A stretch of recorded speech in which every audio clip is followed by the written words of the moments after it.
From Ferrari all the way through to stake F1 team kick Sauber, here are the 33 historic identities of Formula One's 10 teams. For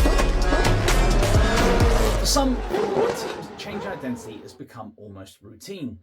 4 of them have altered their name at least twice within the last decade. That includes 2 teams who have changed their names for the 2024 F1 season.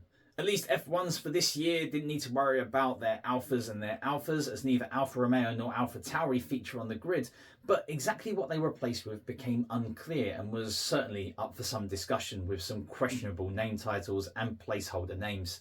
At the other extreme is the handful of teams which have never changed names. Some of those have retained the same identity for decades and built a heritage of such value that even incoming owners have thought better of changing the name above the door. First among these is obviously Ferrari, the only team to have contested all 74 F1 seasons to date. So while 4 teams have always had the same name, the other 6 had 29 different identities between them. Here's what each of them has been known by through the years. And just a note before we get started, Honda, Aston Martin, Alfa Romeo, Renault and Lotus previously competed as other teams. Also, Force India attempted to rebrand as Racing Point mid-2018, but its chassis name was only changed the following year. Up first, Ferrari, one identity.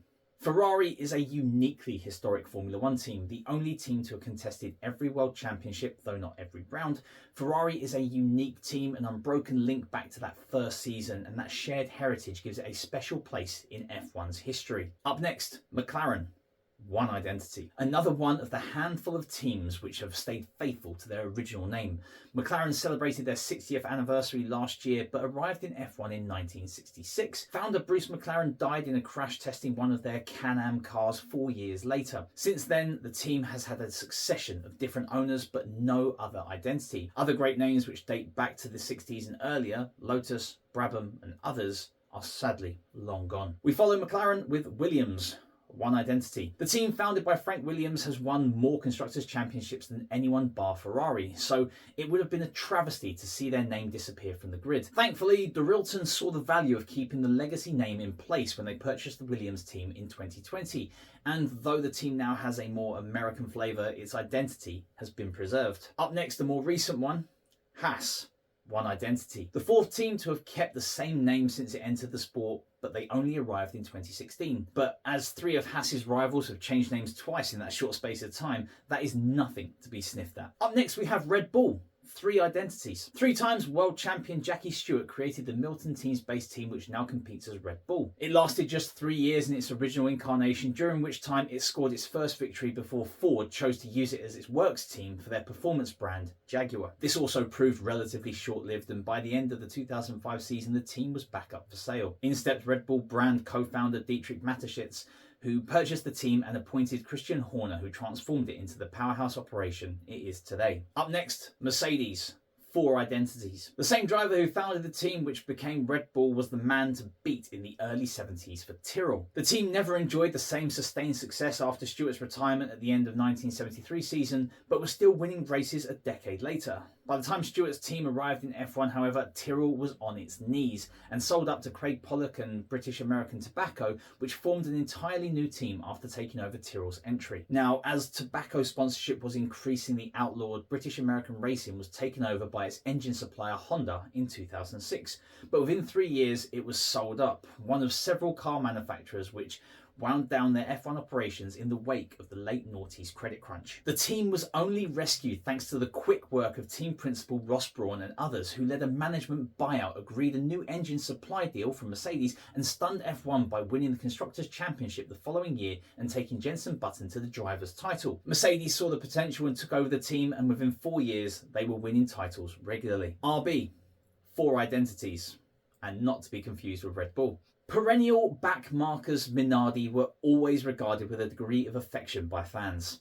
They continue to hold a historic day celebrating the team at the Imola circuit, though it hasn't been seen on an F1 grid for almost 2 decades. Having entered F1 in 1985, Giancarlo Minardi sold up to Australian businessman Paul Stoddard in 2001, but he kept its original name in place. By 2005, he was in need of a buyer too, however, and Red Bull decided it required a second team to develop young talents for its top squad. Minardi therefore became Toro Rosso, Italian for Red Bull.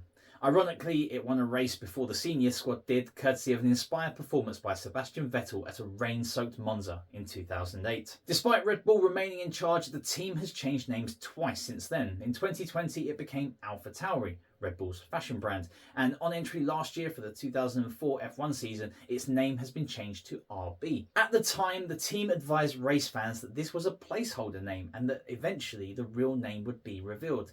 That name turned out to be Visa Cash App RB Racing Bulls. Quite the mouthful, so in turn, RB has been used for short. Up next, Sauber. 5 identities. Peter Sauber's team arrived in F1 with Mercedes power in 1993 and was long rumoured to be the future vehicle for a works team by the three-pointed star. That never came to pass though, and it was allied with another German car manufacturer and is about to be teamed up with a third. BMW took over the team in 2006, rebranded it as BMW Sauber, and was on course to mount a title bid when it scored a 1-2 in the 2008 Canadian Grand Prix. But its championship challenge faded over the second half of the year, and during an uncompetitive 2009 season, it decided to follow Honda through the door marked exit.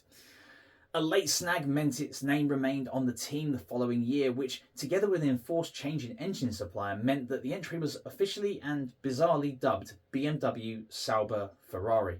Alfa Romeo took over the naming rights from 2019 until last year. In 2026, another car manufacturer, Audi, will arrive, though like BMW, they will also supply the engines. Until then, there is still some confusion, but the chassis will remain named Kick Sauber, and it will be officially entered as Stake F1 team, in deference to each sponsor. It will continue to be operated by the Sauber Group, so many will prefer to call them Sauber. Up next, we have Aston Martin with 6 identities.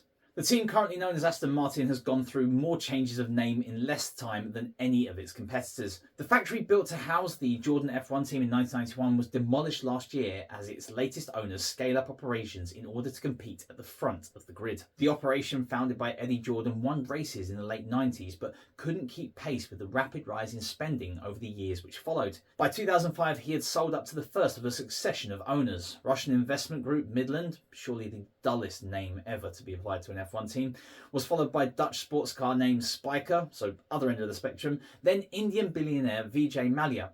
Under the latter, the team regained its reputation by punching above its weight, especially during the V6 hybrid turbo era, but Mallya's legal and financial problems eventually forced him to sell up as well. It was bought by a consortium led by another billionaire, Lawrence Stroll, father of F1 racer Lance Stroll, who soon joined their driver lineup. The operation was initially branded as Racing Point, surely another of the blandest names to be applied to an F1 team, but this was merely a placeholder before Stroll's plans to buy Aston Martin came to fruition. That done, the F1 team took their car maker's name in 2021 and returned to a green colour scheme not unlike its original one. Alpine. Again, 6 identities. Another team which has gone through half a dozen identities, though over a longer span of time than Aston Martin. This team was originally formed by Formula 2 outfit Toleman, which came close to winning the 1984 Monaco Grand Prix with Ayrton Senna, but hit trouble the following year and sold up to Italian fashion brand Benetton. They became race winners in the first year in their new identity, and by the mid-90s were winning championships with Michael Schumacher. In 2002, Renault took over the now struggling team and reshaped it into championship contenders once more, this time with Fernando Alonso, but quit the sport in disgrace in the late noughties following the Crashgate controversy. The team continued to compete under the Renault name as it squabbled with a rival over the rights to the use of the name Lotus, which it finally acquired in 2012. But by 2016, Renault was back, and 3 years ago, the manufacturer chose to rebrand its team after its Alpine performance brand. So there we have it, the direct lineage of the current F1 teams. Some have come from more humble beginnings than others, and some need to fire their naming department. It's weird to think that Hamilton's Tyrrell or Verstappen's Stewart have won titles, but can a McLaren or Ferrari take the title for a single identity team once again? Which identity of each team did you prefer? Will we see weirder names in the future seasons? Are there worse names than Visa Cash App RB or Stake F1 Team Kick Sauber? Let me know in the comments. Remember to like, comment, share and subscribe. Keep the pedal to the metal, and I'll catch you in the next video.